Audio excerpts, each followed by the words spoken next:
Hello, BookTube. Very sorry for the little mix up with the time. I neglected to specify a time, and so the YouTube system just automatically signed me to the time when I set up the live stream. Sooner or later, I will get the hang of this booktubing thing. Very sorry about that. Uh, I really need distraction tonight. I really do. I've got a lot of work done today, but who am I? Who am I? Not only is there more work to be done, but I have a feeling that at start of business tomorrow, I am going to get the news about something that's going to reshape my summer. I'm actually now wondering uh, if I say yes, if I agree, how badly it will reshape my summer. Will it actually impinge on booktubing time? Uh, I don't know. I have no idea. But let's start right away with the chat so that you can all entertain me because I really need entertaining. Uh, what have we got here? Uh, Probably all just talking about my mix up with the time, right? Uh, uh, Randy Ray is here. Hi, Steve. Aaron is here. Good evening. Andrew Russell. Hi, Steve. Currently reading Jill Lepore's These Truths. What a compelling read. I had all of the worst expectations for These Truths. I thought I knew exactly what it was going to end up being, and instead it was wonderful. So I stand corrected. uh, um, oh, let's see here. El Castillo, are you secretly ghostwriting the new King novel in the summer? Ghostwriting? Are there any ghostwriters left in the world? Surely that offends somebody on Twitter. No, I am no. You would be able to tell right away if I had a hand in a Stephen King novel because it would be good. No, no. Oh God, though. See, I have a propensity. I have a thing that I am good at that I can do, which is to find the book that's inside someone and pull it out of them. I have a, a knack for doing that.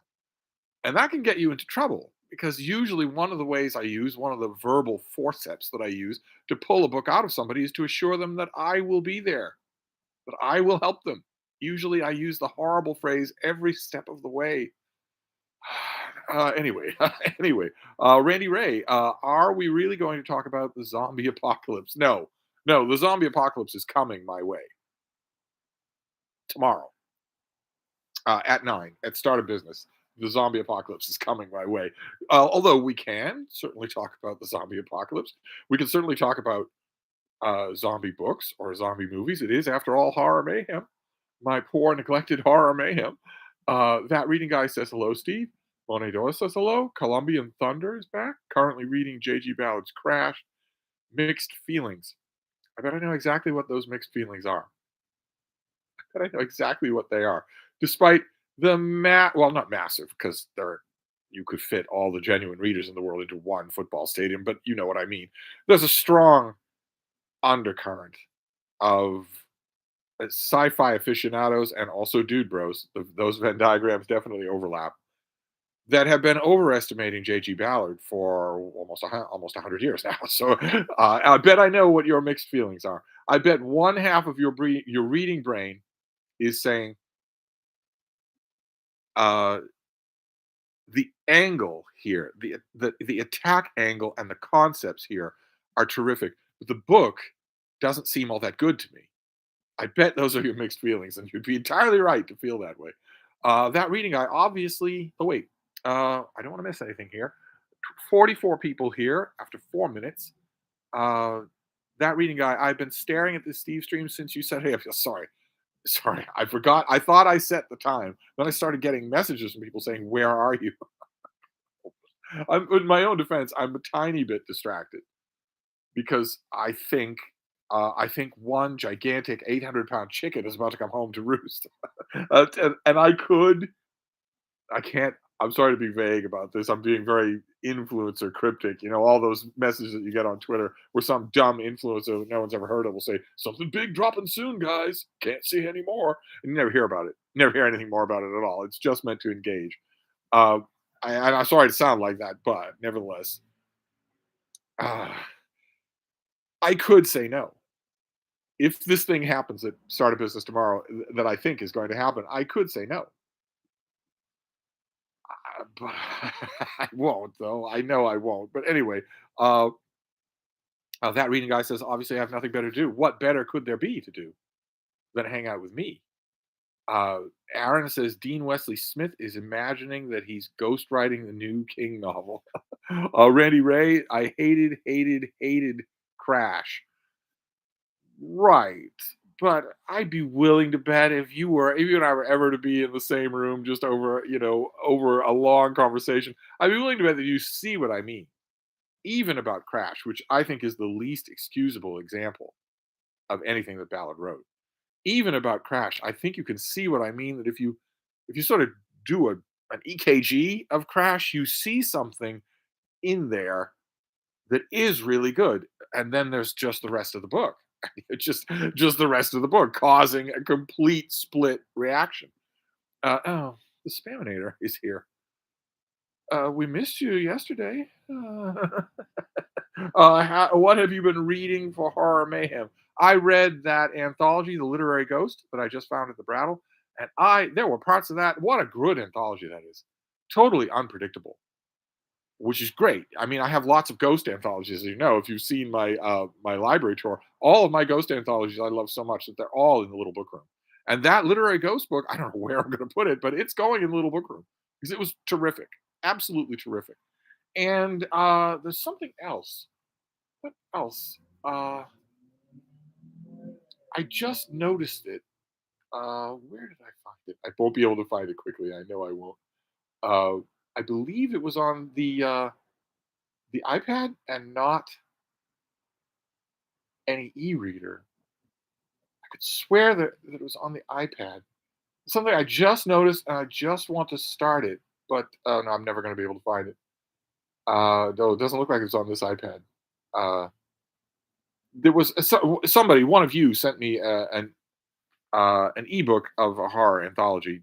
Doesn't look like anything unusual or anything, but that's also there for horror mayhem. I was going to do another grand tour of werewolf books, but it's the halfway point in the month now, so I doubt that I will. Aaron Hook, if a zombie apocalypse occurred, Steve would be fine as he would have a horde of dogs to protect him, led, of course, by Frida. Well, I don't know. I don't know. That's what the point that I was making the other day is that the problem that I always have with zombie apocalypse, whether it's novels or movies, is that nobody would survive. Even the people who manage somehow to avoid the zombies, and keep in mind that would be nobody. Even when they shamble, that would be nobody. But if they run and jump and leap, that would be nobody. But even the people, if you had people who managed to avoid them, they would still be faced with a world without an infrastructure. And 99, I believe, 99.9% of the humans currently alive on Earth would die in a week without the infrastructure. And yet, in zombie apocalypse movies, it seems the easiest thing in the world to do. Zombie apocalypse movies and books almost always make the zombies out as the biggest threat when that wouldn't be the biggest threat. Not finding any drinking water would be the biggest threat. Uh, let's see here. Jack O'Hara says, "Let's go Celtics." Uh, oh goodness gracious! What are all there was 60 people here in 8 minutes? What on earth is going on here? Let's go back to where you were. That was a comment about the Celtics. There we are. RTL LTR says the subway murderer getting almost 2 million in legal funds donations must mean the zombie apocalypse is already here. Yeah, I don't I like I said last night, I just don't get anything about this story. I just don't. I don't understand anything about it except that I think that the adult population of the United States has been subtly but surely pushed into a state of low simmering constant psychosis. This is typical. This happens often, especially in civilizations that are on the cusp of dissolution. But I don't I don't understand it at all. And I don't understand why people are donating. People are almost it's almost like they're donating that money because they think the higher that total is, the better chance he has of being exonerated, given a parade, whatever. He's on camera. He's on camera.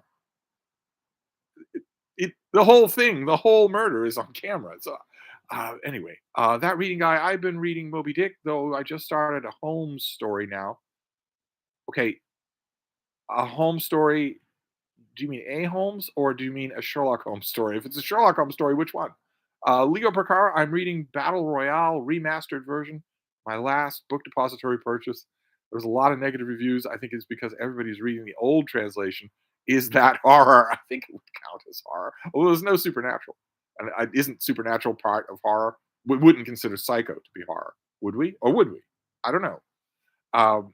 Aaron, shoot him in the pelvis. If the zombies require headshots, the pelvis is easier to hit and will make them effectively paraplegics. You- yeah, okay, fine. All right, fine. Except, uh, where are you going to get a gun? And where are you going to get the endless amounts of ammunition that everybody in zombie movies has? Where are you going to get the material to keep the gun oiled so it doesn't blow up in your face? And also, in zombie apocalypse movies, you've got 20 something suburban school teacher. Her principal turns in the hallway. She has to run from him and leap out a window, and she only needs somebody to hand her a 38 special before she's blasting people directly in the middle of their forehead from 40 miles away, without ever missing, without ever thinking about it. uh, but anyway, uh, Daniel Marlette says, I've been sitting in the hospital reading Zombies, edited by Otto Penzler. I enjoy his broad definition of what constitutes a zombie. That, well, first of all, hospital doesn't sound good. Did I know you were in the hospital? But second, you Zombies is a great anthology. I keep waiting to find it at the Brattle Bookshop. I have almost all of the big Otto Penzler anthologies that I really want. And that's one that I want that I don't have, even though I usually find zombie fiction to be very boring. But if anybody can find a great anthology of stuff that isn't boring, it's him. The Spaminator, I'm reading the Oxford Book of English Ghost Stories. Your recommendation, of course, well, yes, one of my favorite. This literary ghost thing was so much fun. Uh, that reading guy, aw shuck, who told the Spaminator Stevestream was on? I think he sees a signal in the sky, like the bat signal. Only it's the masked face of old Mexican ring wrestling. That's the symbol instead of the bat. Uh, Dylan McMahon, hey Steve, for horror mayhem, I'm reading Devil House by John Darnell. Loving it. Also loved Universal Harvester. Don't understand why general readers hate it. I didn't understand the reaction to Universal Harvester at all. Uh, I didn't get that. I loved Wolf and White Van, and I made sure that other critics read it. I made sure that people read it and gave it a chance, and most of them loved it. And yet, among critics that I know and among critics that I never talked to, there was still a weird backlash kind of reaction to Universal Harvester. I don't get it. I don't understand why. I loved it. Uh, that reading, I Moby Dick or Sherlock Holmes to read or not to read. Uh, well, you know what I'm reading now because you're on the sexiest live stream in the world. But those are both great things to read. Uh, Michael Lombardo, it's sounding like a no Steve summer reading non-event is in the offing. Oh my god, I'm trying not to think about it because worrying about something that hasn't happened yet is totally useless. I'm trying not to think about it, but if it, I don't want to be too vague about it, too influence or vague about it. But if it ends up being what I think it's going to be, it could affect BookTube.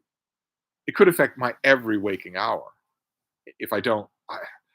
I don't know. It can't affect BookTube, right? Because this is a relationship. No matter how dorky that sounds, this is a relationship. So it can't affect BookTube. Not it can't eliminate BookTube completely. Especially since, good lord, in 1 week, BookTube lost Mark at Richardson Reads and also Troy Tradup in 1 week. Two booktubers just said, that's enough of that. No hard feelings, no scorched earth, no resentment, no nothing like that. Just I tried it, I liked it, time to move on. BookTube can't afford to lose me. Let's see here. The Spaminator yesterday. Oh, wait, where'd you go? Yesterday I was busy. Give more marketing advice to beer companies. Wahaha.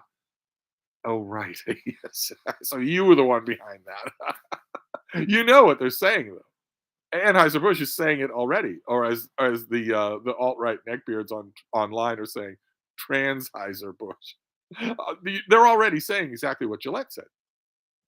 They're they're already saying, well, no, I know you're seeing the number of what this ad campaign is costing us, but it's actually factored in from last quarter, remove the decimal point 10 places, that sort of thing. It isn't really. There's no cause and effect here.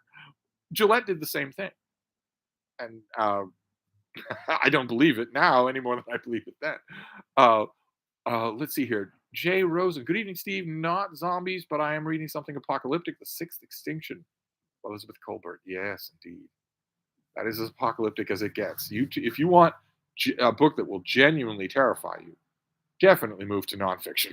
Definitely, fiction shows its seams when it's trying to do that. But you read the Red Hourglass. Oh, you read the Brown Recluse chapter of the Red Hourglass. You will be terrified for months on end. You will never lay your head peacefully on a cloth pillow again. Uh, let's see here. Colombian Thunder. I think the pros in Crash and the concept is very well detailed, but I don't know how many times I can read about pubic bones being crushed before I lose my mind. Well, I would agree about the concept. I don't think the pros is Ballard always loses me in that regard, and I can't. And the disconnect between the basic idea, if he committed to it, and the execution always reminds me of Stephen King, and makes me wonder if Ballard is a big influence on King. I don't think he is. I think King was a fairly brainless reader for the first 25 years of his life. I think he's growing into being a better reader. Maybe he should devote more time to it. Maybe cut back on the writing, or I don't know, cut it out entirely. DT, speaking of zombies, could you explain what exactly about horror doesn't work for you? Is it just its juvenile sensibility? Is there juvenile sensibility in a writer you would find charming? Well, I find juvenile sensibility, that's a wonderful way to put it. I find juvenile sensibility in writers adorable in almost every other genre. I mean, I love Meg by Steve Alton. If that's not a juvenile book, I don't know what is. I don't know. I don't know what it is. I really don't. I've had this conversation over wine and calzones here at Hyde Cottage many times with many friends. Some of them were literary critics, some of them were authors, some of them were horror authors. One in particular, horror author, and his theory was uh, that that those of you who are brand new to my channel and don't really know, I've done a lot of traveling in my life, a huge amount of traveling. I'm not going to do any more, but I did for a long time do a large amount of traveling, and I had a lot of adventures, genuine adventures.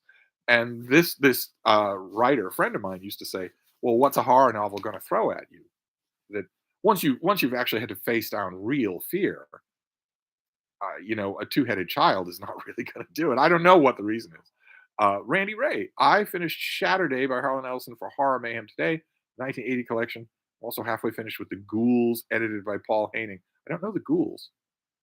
That reading guy is. Oh, wait, where'd you go? You were talking to the Spaminator, which you're not supposed to do. You'll only encourage him. But what were you saying?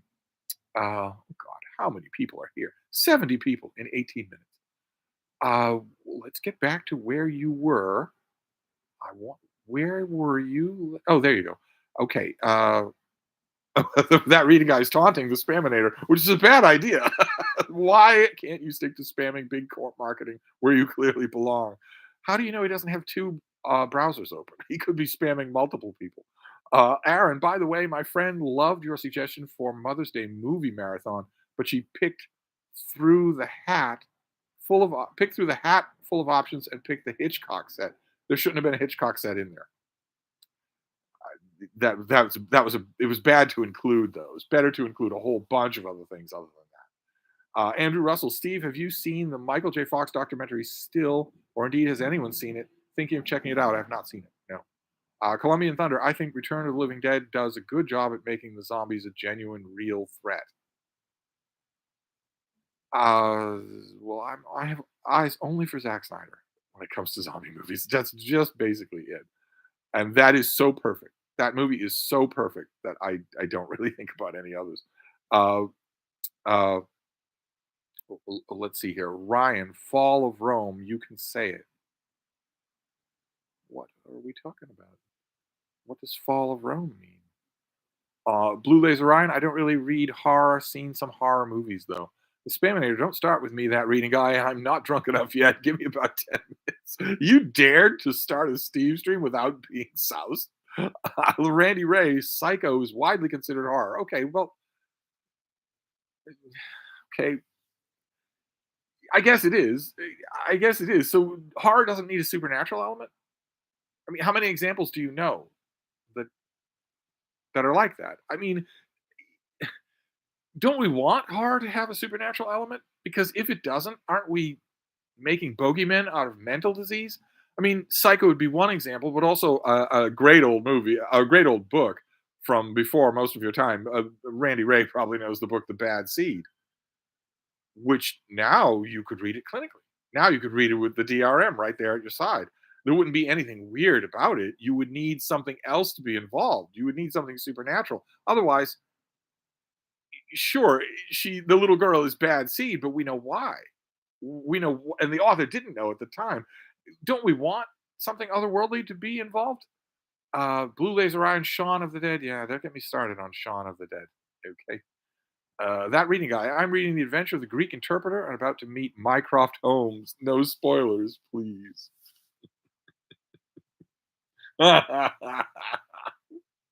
Oh my. You're going to get that the incredible scene where Watson watches while Mycroft and Sherlock stand in the window of Mycroft's club and analyze a random passerby.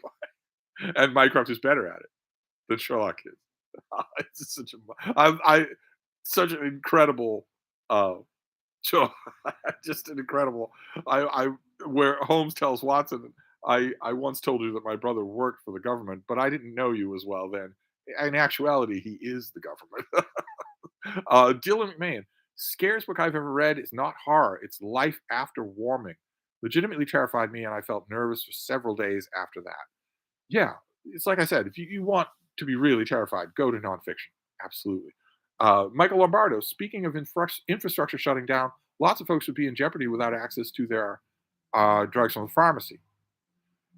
Yeah, not in zombie movies though. In zombie movies, all you need is to get rid of the zombies, and you'll be fine. And that isn't true. How many times do you watch a horror movie and the people who are running from the zombies never have any food, they never have any water, they never seem to sleep? It's anyway. The Spaminator. Psycho is horror. I like horror fiction is more about atmosphere. That's why poorly written horror is so unintentionally funny. Okay, okay. So you are saying that horror does not need a supernatural element at all, which makes it even less um, comprehensible to me. I mean, well, does that okay? But does that mean that I am a horror fan? I absolutely love the Hannibal Lecter novels. By your definition, that would count. Does that mean I am? Do I get to be a horror fan? That would be wonderful. Aaron says, speaking of societies in dissolution, a history major friend once said that revolutions often follow periods of relative improvement in living standards. Do you know of any book that expands on this? Uh, well, the you'd want to read a study of 1848 of the so-called year of revolutions because a lot of people made that observation then. I think that observation largely was born and systematized then. There's a lot of people then and in the decades after, immediately after, were saying this, incompetent or corrupt governments notwithstanding, this wave doesn't make any sense because your city sanitation was better, your medium wages were better, your food was better. I don't know of any one particular book, although Christopher Clark has a new book coming out on the revolutions of 1848. Anyway, RTL LTR is Trollope's Life of Cicero worth reading? Seems very sympathetic of Cicero based on the Kindle sample. It is very much worth reading. Yes, it shouldn't be your only assessment of Cicero, but it's very much worth reading. Yeah, really, really wish that I could come across a nice book. I have the ebook, but I wish that I could come across a nice fat volume, well designed, well annotated. Have assign some student, some grad student would need $1,500 to go through Trollope's Life of Cicero and footnote the places where he might be wrong, the places where research has gone on, maybe comparative interpretations of things with other historians. You could make a beautiful volume of Trollope's Life of Cicero, and it would sell. Anthony Everett's biography of Cicero sold. Trollope's Life of Cicero sold. If you did that, it would sell. Most people who love Trollope don't even know that book exists. Anyway, I would love to do that. Would be so much fun to do. Um, Auntie Gaia says, "Great Mother's Day book is Flannery by Brad Gooch. The relationship with Regina detailed there is very fascinating. It's peacock cover." Well, yes, I always forget that it is Mother's Day because, of course, Mi Sainted Ma is long gone. So I don't have reason to celebrate directly anymore. But um, I would recommend definitely getting your hands on Brad Cooch. Anything you can find, I definitely recommend. Matt Sheridan, happy Mother's Day, peeps. Howdy, Steve. How's the weekend reading coming along? The weekend reading is coming along well. It's coming along well. It's overshadowed because the bulk of this weekend, and it's not over yet. I have had a slate of work to do that I'm slowly chipping away at it, but that's very uncharacteristic of me. I usually quickly chip away at it. For some reason that hasn't been happening. I can't blame the beautiful weather because I have a little dog who's being very theatrical. I have a little dog who's not all that big on beautiful weather. She mostly likes to hang out on the couch. Uh, I don't know why it is. I'm just about ready. I'm just about going to get that work done when I think tomorrow at start of business, an avalanche is going to hit me on the head. So, but even so, that reading guy, this Stevestream cannot reach peak sexiness with Spaminator in the chat. Well, I don't know how I don't know how high a bar that is to clear, right? But there are almost 80 of you here. So uh, Leo Percara, I think an MD said that in a zombie apocalypse, everybody would suffocate because of the gases emitting out of those rotting, moving bodies, at least in the big cities. I don't know. An MD might think that. I think it would be more along the lines of that no one can really defend themselves. Especially if the zombies are of the fast moving kind, so that they can run right up to you and infect you by biting you, or even in some movies scratching you. It would be almost impossible to do. And if the zombies, sometimes in zombie movies, the zombies have a sort of paranormal almost ability to sense non-infected humans, or their sense of smell, or the sense of hearing, or something. They're able to find you. So that if, for instance, you lived in the upper stories of a skyscraper, well, you'd cook anyway in the upper stories of a skyscraper. But let's say you had your own generator up there and ample supplies and whatnot.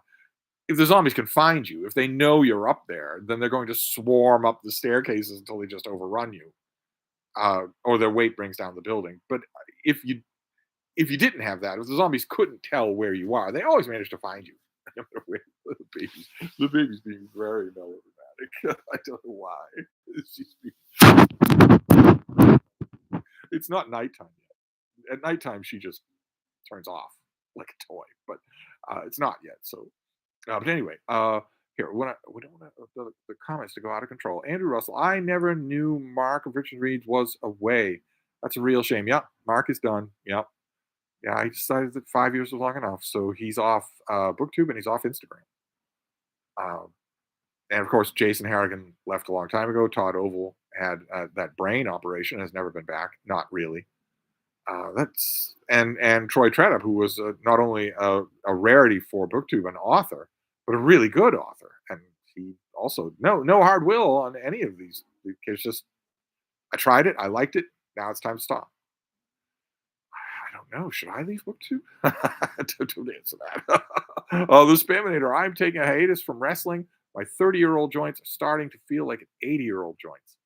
Well, it's pretty tough on the body, from what I hear. Fit to be read. If BookTube did a fantasy draft, at what number would your channel be picked in the draft? Well, I don't think I'd be very high on the list now, would I? Mike McCavon just hit 15K. Golf clap to Mike. That's fantastic. I don't think I have a dedicated group of imaginary BookTube friends, but I don't think my channel has widespread appeal at all. Not at all. I mean, I don't know. I don't think I'd be very high as a number. I am I am unique among booktubers in a couple of ways. Still, even after all this time, but they aren't really impressive or interesting ways.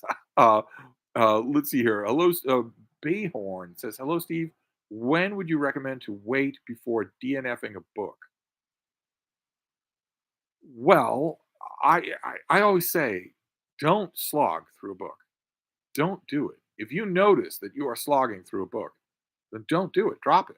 No matter what it is, no matter how highly praised it is, no matter how much you think you should like it, or somebody else tells you that you should. When you pick up your book, whether it's your Kindle or your iPad or a paper book, when it's time to read, you should be excited. The feeling of getting back to your book should be exciting. It should be in your mind, you should be saying, I get to go back to my book. It's that good that I get to do it. It's a reward. It's something I love that I get to do now that I've cleared a couple of things off my schedule. If when you look at your reading, no matter what it is, and you think, I've got 60 more pages or whatever, drop it. Don't fall for the sunk cost fallacy. Just drop it. Reading should not be that way. But that having been said, some books take a while to accumulate their proper effect. And I believe it's up to you. I believe that you will know. If you're reading a book and it's not exciting you, but you know you can feel that something is going on, you might want to wait and give that something a try. If you're reading a book, no matter what it is, even a canonical classic, and you don't feel that anything's going on, well, if it's a canonical classic, you're probably wrong about that. But it doesn't matter. If you're not feeling that, then don't do it.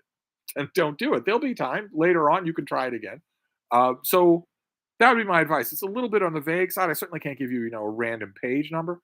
But if this has been a slog for a while, drop it and find a book that isn't, because none of your books should be. Not one. You have so little time to read, so little time that every book should excite you. It should always be a case of now I get to go back to my book. Oh, I can't wait to go back to my book. All of them should be like that. Anyway, sorry. Deep in the reads. Ooh, I caught a Stevestream of a stream early in. Finally, yes, we'll be wrapping this up at 10 past the hour. Uh, Michael Baki. I've heard The Hot Zone by Richard Preston is terrifying. It is terrifying. But is it horror? I don't know. It's a perfect example of what I'm talking about, where it's horror, it's nonfiction that is. I lost you. It's I've heard that it's. I always say that it's nonfiction that is the scariest thing, definitely. But I want to find you again because God, look how many people are here. Oh my God. Oh my God. How does this happen? Uh, let's blast through some of these to try and get further on in the comments. This is ridiculous. Where did we go? Um, the Preston, the hot zone. That's where there we go. Okay. Oh, so Yuri, not Ure. Hello, Steve. Thanks for rescheduling to 2 a.m. my time. I miss your videos on magazines in your mail. Anything coming? Do you read periodicals on Kindle now if they come unlimited subs? No, I get them. I just don't. I open them and I read them and I don't even think to put them on camera half the time. Aaron, I just bought a copy of Justin Cronin's The Ferryman. I love the Passage trilogy. How do you think they compare? Don't get me started about Justin Cronin. Okay?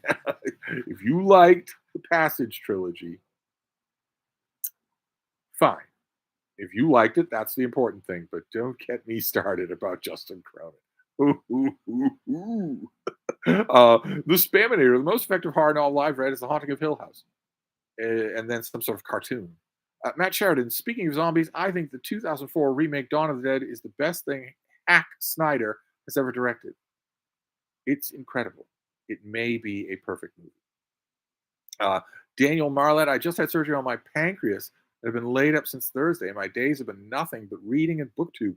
Thank you for keeping me company and entertained. Oh, well, good Lord. I'm sorry. I hope you're on the mend. I am infinitely honored if I have been helping you in a situation like that. I'm honored every time somebody tells me that. So I'll keep making videos, I guess. That answers my question. I won't leave booktube. Randy Ray, is responding to Daniel. Best wishes.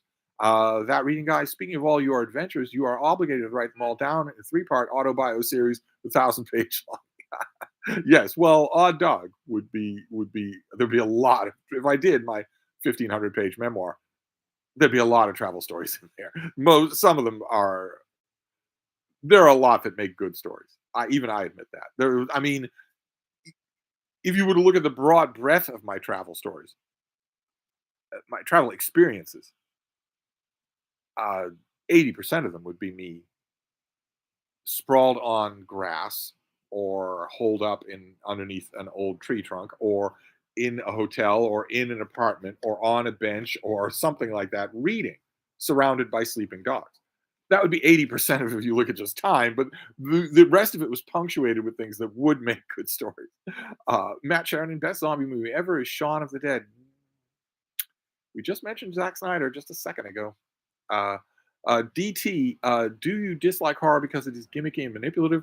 Well, I can't be only that because I love a lot of fiction that is gimmicky and manipulative. Can that not be forgiven given it's become part of the form? Does liking horror reveal a juvenile, lurid, prurient outlook? No, I'm perfectly okay with juvenile outlooks, lurid outlooks, prurient outlooks. I'm perfectly okay with all of them. I've never been able to put my finger on why it doesn't. I just, it just doesn't frighten me. And I think you're supposed. I think if you take the horror out of horror fiction, you're left with the fiction, and the fiction is usually awful. Same thing with any genre. It has to be anyway.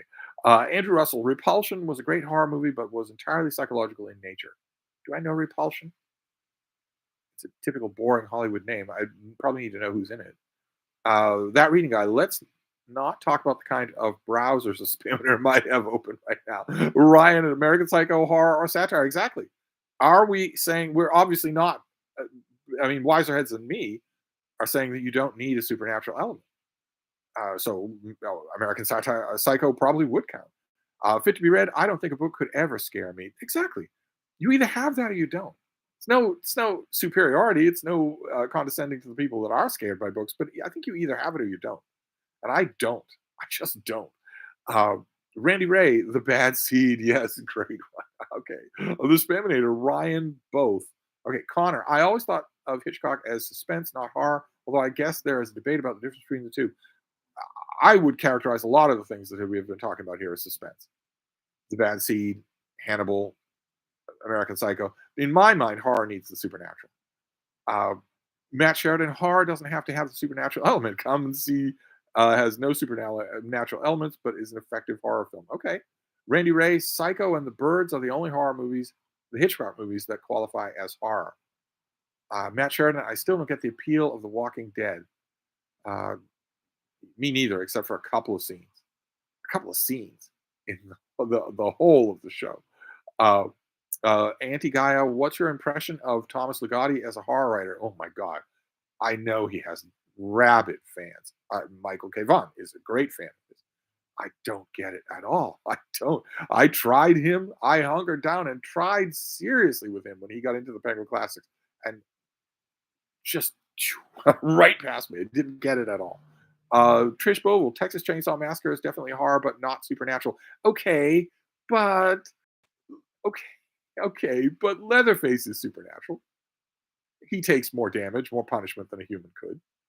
Isn't he? Isn't he? Hasn't he become some sort of hate golem? Uh, Blue Laser Ryan. I did read Telltale Heart in middle school. That was an experience. Deep in the Reads. I don't read slash watch horror to literally scare me because I love the atmosphere and how the story tackles dark themes. Kind of like how sci-fi does dystopia. You're not supposed to call it sci-fi. None of us are. Remember, we've been warned. I like books that play with taboos. Yeah, okay. All right. Aaron, Michael McDowell wrote great horror. Connor, I'm not sure there is any book scarier than The Uninhabitable Earth by David Wallace Wells. I was just about to mention it. Not just, but half an hour ago, I was just about to mention The Uninhabitable Earth, which is absolutely terrifying. Just absolutely terrifying. Randy Ray, ooh, I love Thomas Ligotti, especially My Work Is Not Yet Done. See, I don't, I know, I know. It's probably connected with just my reaction to the genre just in general, because so few of its great writers actually work on me. Uh, even though they have devoted fans that I know that their opinion means something. It just doesn't work. Uh, Spaminator says, "I'd say you're a horror fan." Who are you referring to? It can't be me. I've been disqualifying myself for half an hour. That reading guide, doesn't Dracula and Dr. Jekyll and Mr. Hyde count as horror? Well, I would say they do. I would say they absolutely do. But of course, there is something supernatural in Dracula, and there's something definitely non-scientific in Dr. Jekyll and Mr. Hyde. Uh, Street Medic says, I'm fashionably late again. It was just as well. So am I. I've got a ton of comments to get through here. Randy Ray, the most dangerous game is one of the horror stories included in the Ghouls. It's been fun to revisit that story. Barely horror, but a lot of fun. Wouldn't it be fully horror? You're bouncing all over the map here. Didn't you say it doesn't need to have the supernatural? If a story that's horrifying can qualify as horror without the supernatural, then doesn't the greatest game, the most dangerous game, count? I mean, if it doesn't, then what does? If the most dangerous game doesn't count as horror, then the Hostel movies wouldn't count as horror, would they? Or the Saw movies, they wouldn't count as horror either. No one would disqualify them. Uh, I won't hear comment on the widespread rumor that I originated and spread that the most dangerous game happens every time Michael K. Vaughan goes to rustic Vaughan Lodge. What exactly happens to the substandard servants at stately Vaughan Manor? Anyway, Blue Laser Ryan, best horror movie is The Thing from 1982. Okay, but why do you say that? I'd be willing to bet it's two scenes of grotesque horror, of body horror, as the later century calls it. Really, really good. It's really, really good. Street Medic, M.R. James is my favorite horror slash ghost story writer. Well, okay. I love M.R. James. Love M.R. James. And I have had friends who have been wrestling with this antipathy to horror on my part for years say to me, I am totally not surprised that you love M.R. James because M.R. James is a fantastic writer, period. Before the genre, before any of the trappings of any kind of genre. And obviously, that's what you're responding to because you're not responding to the trappings. So, but anyway, we're going to get through these. We're going to blast to the end of these comments. Ryan is responding to Trish Bovell, so I don't have to. Jack O'Hara, what do you think of Fanny Trollop's travel writing? I love it. Although, according to the woke media in the 21st century, I guess we're supposed to call her Fanny because if we don't, we're being racist. That reading guy, what does that say about your love of ebooks if the books you wish existed are usually physical? Well, I am vast. I contain multitudes. I don't know. Colo Colo 1546. Hi, Steve. I used to live in Chile where the brown recluse thrives. That chapter of the Red Hourglass brought back nightmare memories. Yes. It will give all of the rest of you nightmares as well. And it also raises all sorts of questions with me. Because brown recluse spiders, as you can tell by the name, don't want to encounter you. They don't want to be bothered by you. And as a result of that, maybe they are pretty much one of the only poisonous animals on Earth that don't live on Australia that I have not encountered. In other words, been stuck, stung, or stabbed by. And I have always been curious. I am immune to cytotoxins, which is why I'm here, considering how many animals in Africa and India I have been bitten by. I've always wondered, this is a different kind of cytotoxin than any other kind of animal produces. How would I fare? But then again, you wouldn't know because despite the horror stories in the Red Hourglass, I'm sure that you know that plenty of people get bitten by brown recluse spider, and in a week they're better. They're better. You can't tell how bad it's going to get, which is why the guy in that story puts himself through such agonies because he doesn't know. Um, anyway, we're going to blast through these comments. Connor, it's unbelievable that no one ever told Mr. Gooch to get a pen or a stage name. Oh, the 80s. Mindy's book journey. My favorite horror authors are Robert McCammon and Michael McDowell. This is a second vote for Michael McDowell. Jasper says cooking beef stew.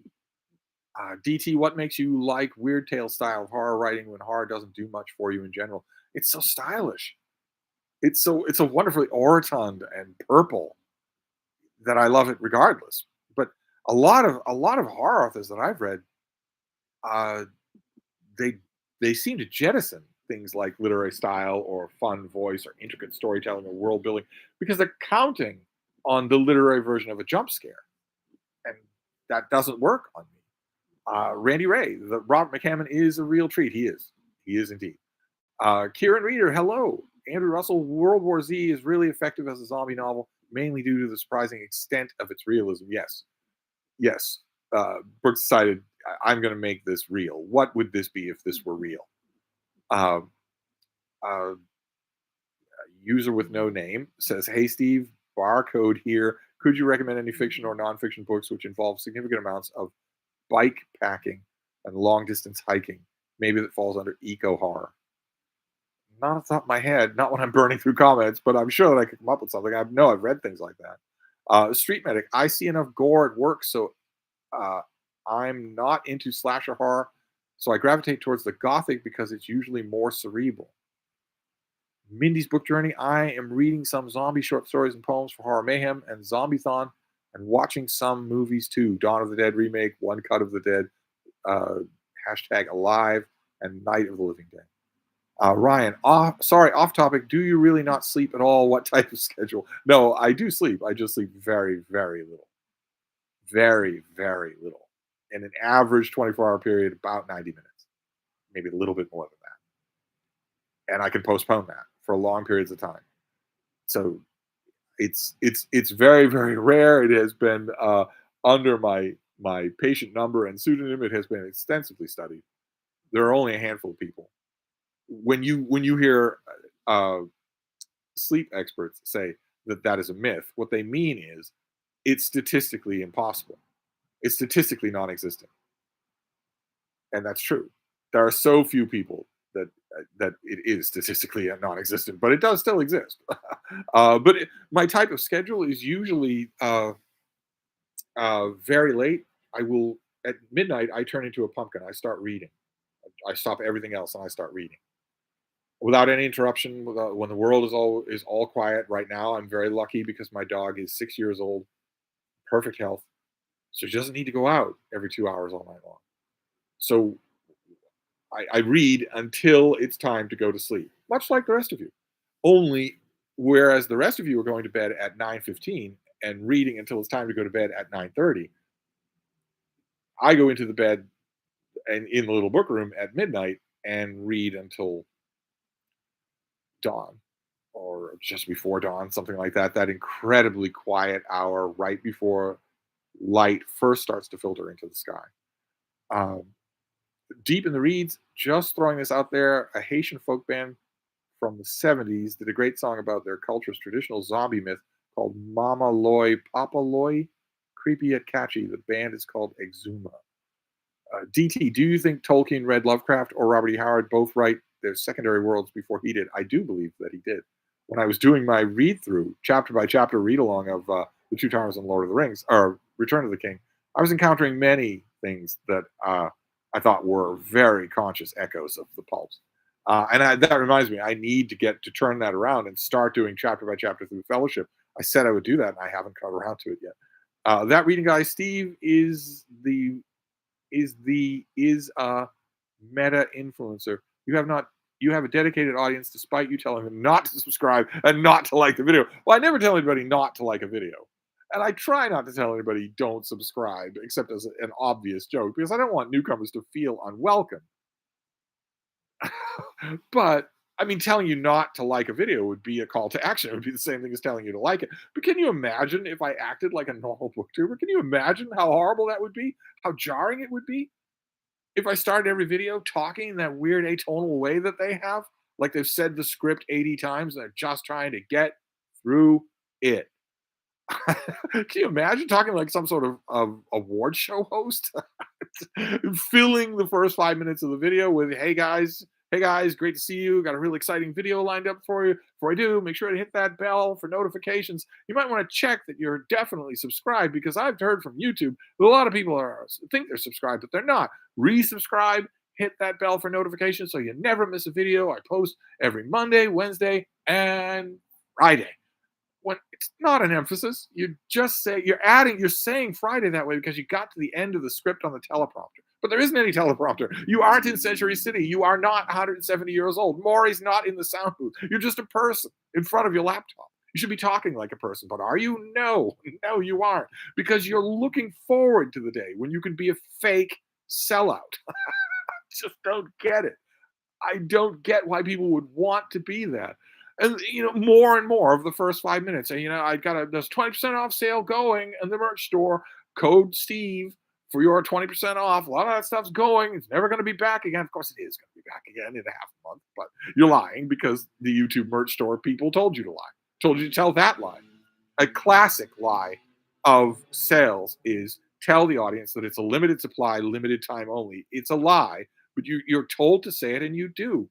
There's no other excuse for why, no other explanation for why every YouTuber who does that says it the same way. Anyway, Madman Gone Mad, 2012. Angel Heart is another good horror film that is very atmospheric with pre-zombie era Mickey Rourke.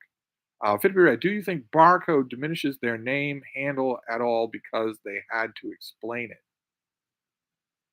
Oh, the viewer up front. I don't understand it one way or another. I don't know why you would have a name on any kind of social media that no one can read out loud.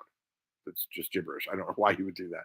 This is where we live. There's no sense playing this for irony. This is where we live. So I don't understand why people use fake names anyway. But anyway, I've lost the chat again. We're going to go back to Fit to be Read, and we're going to get through these comments if it kills me.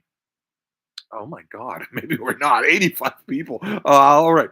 Street Medic just got here, and of course, someone has to call in the life threatening emergency. Blow it off. Jenny Parks, damn, I'm late. Please forgive me. No problem. Connor, I think you'll tell someone that this guy with a YouTube channel has read every book, been everywhere, and can somehow speak to dogs, and they will be interested. There's your mainstream appeal. I just spoke to a dog this evening. Labine and I came across a beautiful pit bull. This is big bull of a thing. And he automatically zeroed in on her. She doesn't like dogs. She doesn't hate them. She just thinks they're dumb, and especially when they are dumb. This guy was as dumb as a brick, but he was so adorable. Oh my God, he zeroed in on her. Didn't get anything from her, but he was still getting bombarded with "I want to smooch you" vibes. And then eventually he realized they were coming from me, not from my little psychopath. So he then concentrated on me, and his whole body was just vibrating. It was just wonderful. That reading guide. People reading James Joyce usually get Stockholm syndrome because they feel so good after completing Ulysses that they can't admit they wasted their time or effort. James Joyce is the ultimate literary exponent of the sunk cost fallacy. SAM, how can I wean my friend off David Foster Wallace? The way to do it is to be very kind, very welcoming, very accepting. Do not say this is junk.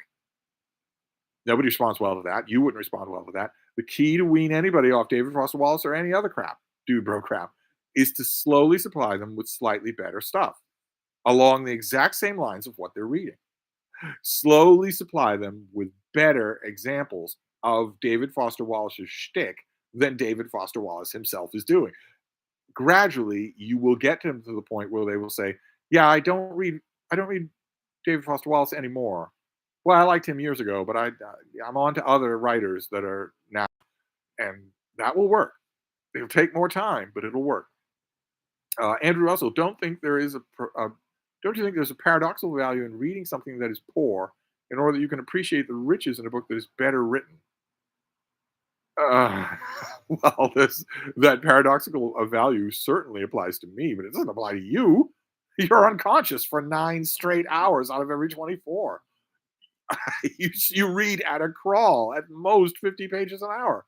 No, you don't have reading time to spare on social experiments. Uh, Sam is responding to that reading guy, so I don't have to. Uh, Aaron says, "Please get started about Justin Cronin. What am I missing? What don't I know?" I'm not talking about insider knowledge. Oh, the insider knowledge that I could relate. I'm not talking about that. His books stink. But if you like them, that's fine. You are not excommunicated. Leo Percara, talking about horror. I'm taking care of my brother's black cat. I've read that black cat fur phenotype makes them a-holes and misbehave for no reason. And he most certainly is and does save me. Roku Jones, did you ever read any Terry Pratchett? If so, thoughts on his writing? So at 54 minutes and 51 seconds, we got to have you read question. Uh, I have read all of Terry Pratchett, yes. I read 120 pages an hour for an average of 8 hours every day, and I have been for the last 450 years. So it's nice to avoid have you read questions on authors as big as Terry Pratchett. It's nice to avoid that. The Spaminator, on the subject of horror, I went through a phase collecting horror paperbacks in the 70s, 80s, and 90s. Found out fast why most of them are out of print. They suck. The good ones stuck around, well, except for King. Hope you held on to them. They're mighty collectible now. Michael Lombardo, you've said that this is just turning the camera on and start talking. Maybe the bells and whistles of fancy graphics, editing, etc., add to booktube fatigue for some. Could be, could be. The only fatigue that I have going is the Spaminator. It wears on you after a while. Andrew Russell, Revulsion was the '60s Polanski film with Catherine Deneuve, Catherine Deneuve, who was going to be Catherine Janeway on Voyager. Aaron, horror is a very small genre. If Sturgeon's Law holds, there's not much to read/watch. The Spaminator, well, that reading guy, we can argue with that. Ulysses is stupid. Reading it should lower your cred score. Deep in the Reads, I agree with Andrew Russell. Repulsion is excellent. It's an early '60s Roman Polanski movie. The Spaminator, I hate The Walking Dead. Aaron, I've heard it said that suspense is just marketing term to make horror appeal to normies. Well, okay, or there's something to it. My reflexive idea of horror has always been that it involves the supernatural. And now I'm hearing from wise old people that who've read the genre that isn't true. Uh, but that would mean that that Silence of the Lambs, is a horror novel. Aaron, I've heard it said that. Oh wait, DT, is there any redeeming value to Stephen King's plots or incidents that were in the hands of more skilled author? Oh yes, his ideas, yes.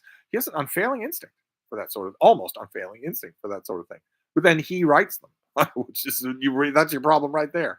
Trish Boble, horror scared me when I was younger. Now that I'm over 28, I no longer scares me. Ingrid Fitz, the book I Am Legend really creeped me out. I don't get that. I liked it, but books, no fiction has ever creeped me out.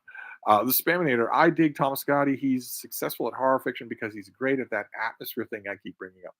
Aaron, some of the scariest books I've ever read were Rory Miller's books on violence and Gulag Archipelago. Gulag Archipelago, oh my. Jay Rosen, Uninhabitable Earth is on my shelf. After Sixth Extinction, I'll opt for the joy of Stephen Jay Gould. Yes, yes. If you're going to read the Sixth Extinction, don't go from there to Uninhabitable Earth. Stephen Jay Gould is a great idea for that. Andrew Russell, Saw, the first film was a good horror movie. The others were crap. Spaminator, I need your surly houseboy to come pour me some more tequila. Uh, Aaron, Predator was so badass that Arnold was the only one capable of being the final girl. How's that for great horror? Well, it'd be horror with an alien, like The Thing, instead of a supernatural monster. Blue Laser Ryan, I would include Saw 2 also. Jenny Parks, I love James Herbert B movies in book format. Yes, Jason Harrigan also loves James Herbert, but you don't know who he is. Most of BookTube has never heard of him. He's long gone. NK Mandel, hi Steve. Hello. Michael Lombardo, World War Z. Whoop. I lost you. Where are we going to do? We're going to get to the end of these things and then we're going to wrap this thing up. World War Z coming out on 4K Blu-ray later this year. Have never seen it, but I will. I'll be interested to know what you make of it. It's got exactly 2 really effective scenes. I don't know. I'll be interested to see what you make of it. Colombian Thunder. The World War Z movie is not good. Do not blind buy the Blu-ray. DT, what is your explanation for so many women liking Stephen King's work despite the obvious? I don't believe that. I haven't seen that. Especially disproportionately. I think there's a social explanation for why women might say that, and it's that they want to keep their boyfriends, not that they like Stephen King. But I could be wrong. Andrew Russell is responding to Colombian Thunder. It certainly isn't a patch on the novel. Spaminator. Some of us use fake names for very good reasons, spam related reasons. NK Mandel, Steve, what are your favorite Clive Barker works? My favorite one is Imagica, which is huge and is an acquired taste, very much an acquired taste. So I don't know that I could recommend that one. DT, who's the most dude bro of the Star Trek Klingons? What about Romulans?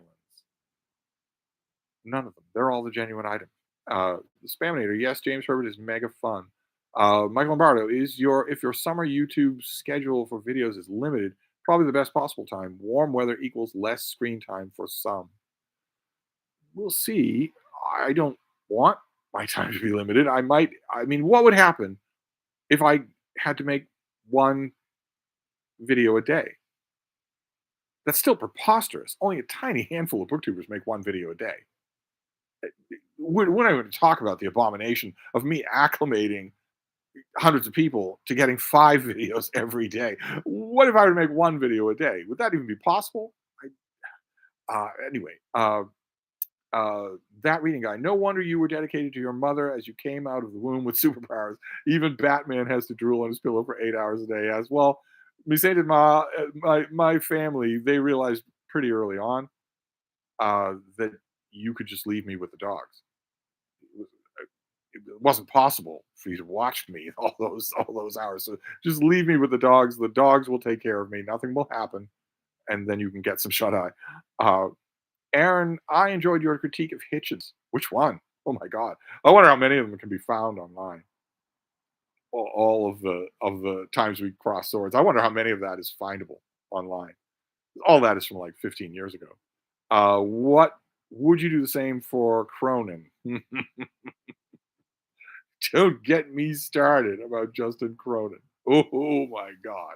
Oh, he's wealthy from his books, and apparently he has fans. So what I have to say won't matter at all. Won't matter at all. That reading guy, gotta go. Apparently, I have obligations to my family. Blow them off. Tell them there's a Steve stream in progress with 80 losers. Aaron, that is to say, I like Hitchens and I still enjoyed your critique of him. I wonder which critique you mean. Or are you talking about something I've said on a video? Uh, oh wait, nope. Here, Jerome Jacobson. My sister suggested Running with Scissors by Augustine Burroughs. I then asked myself, what would Steve think? It's terrible. It's just thin gruel. I'm no offense to your sister, but it shows that she is not a wide reader. Read 10 pages of it. You'll see exactly what I mean. There's nothing there at all. It's incredibly thin gruel. So I wouldn't bother with it. I wouldn't bother with it. You want if you're looking for, well, I don't even know what that would be. Lifestyle humor, a whole genre now of crap like this called lifestyle humor that does this doesn't anyway. The Spaminator. I absolutely consider Silence of the Lambs horror. Okay. Jasper says scariest thing I've ever read was Telltale Heart. Haven't been able to sit when hearing a beating heart since 7th grade. Uh, Jeffrey Clark reading real terrifying horror, zombies in MAGA hats.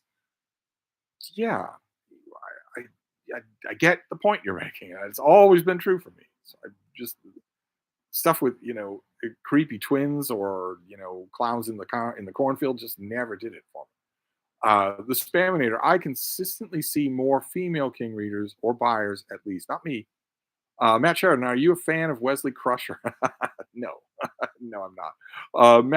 It's insane that the problem with Star Trek: The Next Generation is that it almost always refused to back off its dumber innovations. A lot of its innovations were great. A lot of its innovations were not thought out. Right? We all love the Next Generation episode, "The Measure of Man," where Starfleet decides to hold a court proceeding to find out what Data is. Is he a life form? Is he sentient? Does he deserve the respect of an individual, or is he a machine? And I was watching that episode. I'm thinking, all right, well, Patrick Stewart's never been better than in this episode, but Data is not a yeoman; he's a lieutenant, which means this would have happened a long, long time ago. It would have happened when he wanted to apply to Starfleet Academy. He wouldn't have to wait till he was on the bridge of the flagship of the Federation.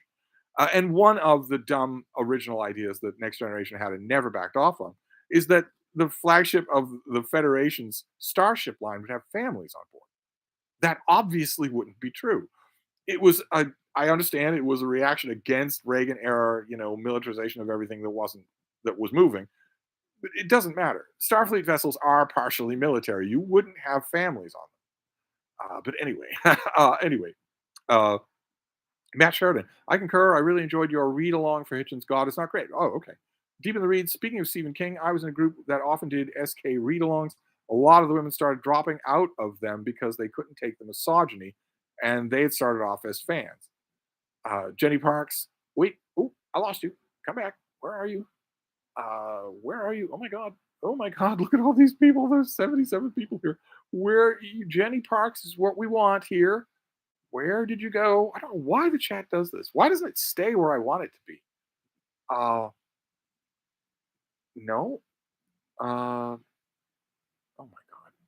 Okay, hang on a minute here. I'm having an old man moment here. But it was Jenny Parks that we were up to. And okay, there we go. I'm ignoring obligations too. I should be sleeping as I have to get up for work in a few hours, but I enjoy procrastinating with you guys. Well, we're wrapping up at 10 past the hour. Street medic back. I'm watching with my patient in the ambulance on the way to the hospital. He's seen a couple of your videos and has a lot of books in his house. Good Lord, you're a fan of my channel in your ambulance? Tell him to quit faking. The malingerer. What a loiterer. I hope that everything's fine. Good Lord, you're watching together in an ambulance. Hope you're watching the road. Aaron, you posted a series of vids on Hitchens' God is Not Great. Yes, okay. With the late, great David Murphy, right? Didn't I do a buddy read of God is Not Great with him? Jenny Parks, did you ever get to meet Hitchens? No. No, I never did. Not in person. Gola Muad'Dib, hi Steve, how's your Sunday going? My Sunday's going okay, but it's being loomed over by something that may be coming tomorrow. Tomorrow I may be my poker chips may be called. Tomorrow I may get an idea, a project of work that will change the shape of my summer. Uh, let's see here. Monet Doyle, have you read any books by Allison Rhymes? I have. Jack O'Hara, did you like landscape painting, Steve? Any favorite painters you recommend? Landscape painters. Oh my. I'm sure that I like some, but I wouldn't be able to reel off any off the top of my head. No, no, I'm sure that I like some. Uh, David Murphy. Oh, good, help us. David Murphy's actually here. Late great. I'm not effing dead. Oh no, no, you're not. How awkward. Michael Lombardo always thought the Enterprise D looked like a giant cruise ship. Must maybe the oversized saucer section. Don't get me started about the saucer section. This is where I always point out how cowardly it is that the saucer can detach from the rest of the ship and flee. At which point, some Star Trek dude bro will actually have the cojones, the dilithium crystals, to pedantically point out to me that Roddenberry's original design for the Enterprise, without no bloody A, B, C, or D, also said that the saucer section would be detachable. Don't care. It never made it into the show until the Next Generation, where suddenly the captain can flee and leave his crew behind. Uh, anyway, though, Andrew Russell, David Murphy was just about to ask him when you'd passed away. Yeah, it's close enough. Colombian Thunder, what's your second favorite book? I am new here. My second favorite book.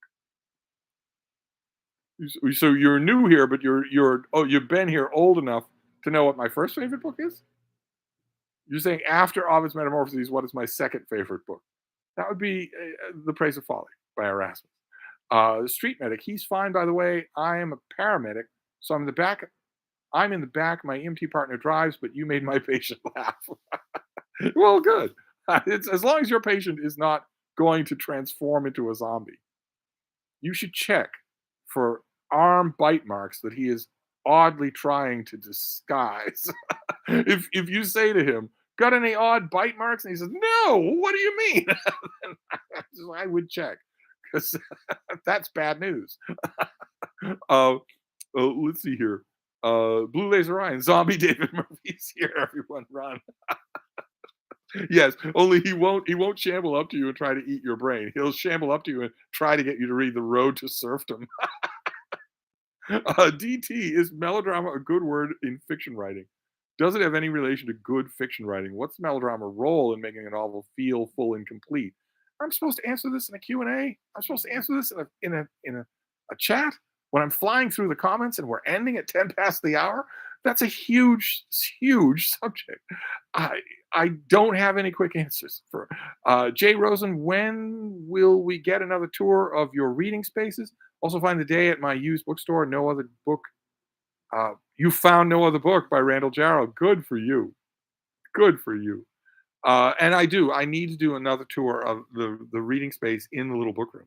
I just haven't done that, and I'm worried about what's coming tomorrow. I'm worried that I'm going to agree, volunteer, capitulate tomorrow to a project that is really going to change how I think about BookTube, among many other things. I don't know how that's going to happen. We shall see. Uh, Jack O'Hara, no big Venice paintings around Hyde Cottage. No, nope. Deep in the Reeds, well, isn't Praise of Folly a philosophy book? No, it is not. Street Medic, OMG, I just had a flashback to Dan Aykroyd in the Twilight Zone movie. Hell, you want to see something really scary? Yeah, you guys. Andrew Russell, on a serious note, what happened to your channel, David Murphy? Used to really enjoy your videos. You got to have the wrong David Murphy there. Aaron, Road to Serfdom is great. Hayek should be more widely. Don't encourage him. Oh, baby, what's going on? Are you going to go up on your couch so everybody can see you? Huh? Oh, you could do this. Oh, there you go. Oh, oh, how you doing, baby? Hmm? How are you doing? But anyway, we are at the end of the comments, and we are also at the end of the Steve stream. Few minutes past 10 past 8, but we did get it done. Jack O'Hara, have you talked about the Flash trailer yet? No, I haven't. No, I haven't. I'm amazed that the Flash movie is happening. I'm amazed by that.